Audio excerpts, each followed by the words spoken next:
آپ نے کہا کہ کسی مذہبی کتاب میں ڈائناسور کا ذکر نہیں ہے. افسوس کہ آج تک کسی میتھمیٹکس کی کتاب میں مجھے ڈائناسور کا ذکر نہیں ملا. تو اس کا مطلب میتھمیٹکس کی کتاب بیکار ہے؟ نہیں, اس کا وہ ٹاپک نہیں ہے. ریویلیشن کا اور مذہبی کتابوں کا ٹاپک یہ نہیں ہے کہ آپ کو آ کے بتائے سائیکل کیسے بناتے ہیں, یا آ کر یہ بتائیں کہ جو ہے ڈائناسور کب تھا. وہ تو مورالٹی سکھانے آیا ہے, گاڈ کے بارے میں بتانے آیا, نان فزیکل ریالٹی کی حقیقت کو سکھانے کے لیے آیا. ریلیجن سائنس کو روکتا ہے؟ نہیں روکتا. اگر روکتا ہے تو غلط کرتا ہے. ریلیجن سائنٹزم کو روکتا ہے, جس میں ہمارے جاوید صاحب مبتلا ہیں. سائنس اور سائنٹزم میں فرق ہے. سائنٹزم یہ ہے کہ آپ سمجھیں کہ سائنس اور سائنٹیفک میتھڈالوجی یہ نالج کو حاصل کرنے کا واحد سورس آف نالج ہے. یہ ہے سائنٹزم. ہم اسے ریجیکٹ کرتے ہیں. ہم سائنس کو تو ترقی کرتے ہیں. بھائی آپ ہماری پوری تاریخ کر لیں, پڑھ لیں تو آپ کو پتہ چل جائے گا. بہرحال یہ الگ ٹاپک ہے. اس کے بعد انہوں نے ایک لفظ کہا, ویٹیکن نے فتویٰ دیا. ویٹیکن کا فتوے سے کوئی تعلق نہیں ہے, دونوں کانٹراڈکٹری الفاظ ہیں. اس کے بعد انہوں نے کہا کہ بھائی ہمیں نہیں معلوم. اگر نہیں معلوم تو کلیئرلی کہہ دینا کہ نہیں معلوم ہے, اس میں کیا حرج ہے. تو وہی تو میں کہہ رہا ہوں نا کہ آپ کہہ دیں کہ نہیں معلوم, لیکن کلیم کیوں کر رہے ہیں کہ گاڈ ایگزسٹ نہیں کر رہا ہے. آپ کہہ دیں نہیں معلوم ہے, ہو سکتا ہے ہو سکتا نہ ہو, لیکن آپ کلیم کر رہے ہیں. دا مومنٹ یو سے God does not exist, this is a claim, and now the burden of proof is upon you too, جیسے ہمارے اوپر ہے. اور کیوں ہے میں بتاتا ہوں, کیوں ہے یہ بھی میں بتاتا ہوں. فلسافیکلی جو کلیم ہوتا ہے نا, صرف یہ نہیں ہوتا کہ انسان کہے پازیٹیو کلیم کرے اور نیگیٹو کلیم کرے تو برڈن آف پروف نہیں ہے. آپ مثال کے طور پہ میں کہوں کہ فلاں اس کمرے میں کوئی نہیں ہے, میں نے ایک نالج کا کلیم کیا ہے. اس کمرے میں کوئی نہیں ہے, میں نے ایک نالج کا کلیم کیا. یا تو میں کہوں مجھے نہیں پتا, ہو بھی سکتا ہے نہیں بھی ہو سکتا ہے, دس از ناٹ اے کلیم. لیکن جب میں کہہ رہا ہوں کہ وہاں کوئی نہیں ہے, یا میں کہہ رہا ہوں وہاں کوئی ہے, دونوں کلیم ہے اور دونوں کے اوپر برڈن آف پروف ہے. ہمارے اوپر بھی برڈن آف پروف ہے. میں نے کنٹینجنسی آرگیومنٹ دیا, اسے توڑ کر دکھائیے. آخری چیز, انہوں نے کہا کہ خدا دنیا بنانے سے پہلے 150 سال پہلے یا کروڑوں سال پہلے کیا کر رہا تھا. ارے حضرت, چلیں بہرحال میں جواب دے دیتا ہوں. آپ ہمارے ریسپیکٹڈ پرسنالٹی ہیں, اگر آپ نہیں ہوتے تو میں اسے انٹرٹین ہی نہیں کرتا.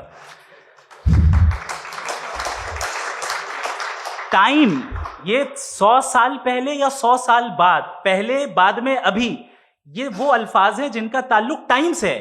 ٹائم شروع ہی ہوا ہے یونیورس کی بگننگ کے بعد, تو اس کے پہلے خدا کیا کر رہا تھا؟ سوال ہی لاجیکل ہے, یہ فیلسی ہے. یعنی آپ یہ کہہ رہے ہیں کہ یونیورس کے بننے سے پہلے خدا کیا کر رہا تھا؟ ٹائم کے بننے سے پہلے, پہلے کا تعلق ٹائم سے, ٹائم اس وقت تھا ہی نہیں, تو یہ سوال ہی انویلڈ ہے خدا کے تعلق سے. دوسری چیز, آرگیومنٹ آف کنٹینجنسی جو میں نے آپ کے سامنے پیش کی ہے, آپ نے بار بار یہ پروف کیا اور یہ کہہ رہے ہیں کہ گاڈ آف گیپس. دیکھیں پہلے نہیں معلوم تھا, سائنس نے کر دیا. سمپلس کی مثال سے میں سمجھا دیتا ہوں. جس گیپس کی آپ بات کر رہے ہیں نا, سائنس ان گیپس کو جن چیز کے ذریعے بھی پروو کرے گا وہ کنٹینجنٹ ہی ہوگا, اب چاہے وہ فورس ہو, میٹر ہو یا انرجی ہو. لہٰذا سوال ہمارا اس وقت بھی ویلڈ ہوگا جب تک کہ آپ نیسیسری بینگ پہ نہ آ جائیں, اور انفینٹ ریگریس پاسبل نہیں ہے of causes in practical world, تو ظاہر ہے کہیں رکنا پڑے گا. جہاں رکیں گے وہی خدا ہے. دوسری چیز, آپ نے یہ کہا, کیا کہہ رہا تھا میں, کس پوائنٹ کو؟ What? Oh no, after that. Just now. ہاں, جہاں رکیں گے وہی خدا ہے. بہرحال تو ٹائم کا ذکر ہو گیا. گاڈ آف گیپ, سوری, یا اس کی ایک مثال آپ لے لیں. ایک کار ہے, ایک صاحب نے دیکھا کہ بھائی کار جو ہے اس کے ویلز کتنے اچھے لگے ہوئے ہیں, صحیح جگہ پہ. اسٹیئرنگ جو ہے کتنے اچھے جگہ پہ لگی ہوئی, اور سیٹس کتنے ویل ڈیزائنڈ ہے, کتنی پریسائزلی یہ کار کام کر رہی ہے. تو ضرور کوئی نہ کوئی اسے کریٹ کیا ہے, کسی نے کریٹ کیا ہے. اب جاوید صاحب آئیں اور کہیں ارے جناب بونٹ کھولیے, اس میں انجن ہے, انجن اس کار کو چلا رہا ہے, hence prove no one has created the car. This is illogical, this is irrational. آپ نے انجن کے ذریعے اس گیپ کو تو ثابت کیا, لیکن کیا اس سے کار کی جو کریشن ہے اور اس کا جو کریٹر ہے یہ امپاسبل ہو جائے؟ ایسا پاسبل ہے؟ اس کا سوال ختم ہو جائے، ایسا پاسبل ہے؟ نہیں. آپ نے گیپس کو فل کر کے، کنٹینجنٹ چیزوں سے گیپس کو فل کر کے ہمارے آبزرویشن کو اور براڈ کر دیا.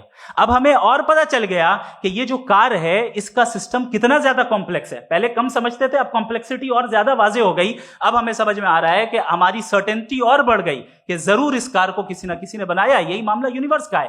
سائنس ہمیشہ فزیکل ورلڈ کی چیزوں کو ہی فل کرتی جائے گی اور فزیکل چیزوں سے ہی کرتی جائے گی، چونکہ امپیریکل ایویڈنس کا تعلق فزیکل ورلڈ سے ہے.